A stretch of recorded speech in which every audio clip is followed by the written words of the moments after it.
Hello, dear sisters, and we are in part 3 of our study. And in this part, we are going to talk about relying on God in the midst of suffering and not on the arm of flesh. Very often in the midst of suffering, we tend to rely on the arm of the flesh for help, which would be friends, medications, pills, doctors, psychiatrists, psychologists, and etc. Instead of running to the Lord instead. It's like we forget He's there for us and pick up the phone instead and then stay on the phone for hours and hours crying to our friend. Or take a medication instead of relying on the Lord to supernaturally sustain us in our pain. And that's why some people get addicted to pain medication, because they have nobody else to elevate their pain supernaturally for them. The only way to experience the supernatural all-sufficiency of Christ's help in the midst of suffering is not to run to others for help, or at least not as your primary resource, a primary instinct when you run to your friends right away, or run to people, or run to medications, or run to any, I call them artificial band-aids, right away. So, I will repeat that thought. The only way to experience the supernatural all-sufficiency of Christ's help in the midst of suffering is not to run to others for help as a first reserve. If running to anybody or anything else in suffering is your first reserve, it's a bad sign. It means you do not believe that the Lord is the all-sufficient one to carry you through the suffering. He is the all-sufficient one. I experienced it. I experienced His all-sufficiency in the midst of my severe trials, and I can personally testify He is enough. He is enough to comfort and provide everything for us while we suffer, starting with our physical needs, emotional needs, and spiritual needs. He is all-sufficient. And He alone brings healing, which might come much faster than when you rely on artificial crutches for healing. Let me repeat that. And He alone brings healing, which might come much faster than when you rely on artificial crutches for healing. And once again, from my personal experience, I am, even right now, experienced fast healing from a very traumatic event in my life that just happened.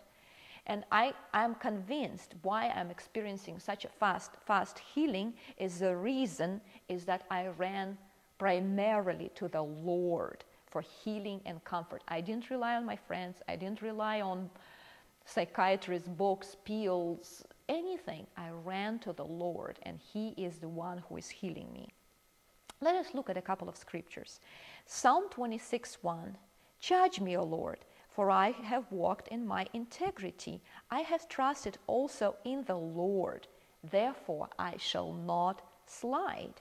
Psalm 62:1, "Truly my soul waiteth upon the Lord. From Him cometh my salvation." 62:2, "He only is my rock and my salvation. He is my defense. I shall not be greatly moved." Psalm 63:1, "O God, Thou art my God. Early will I seek Thee.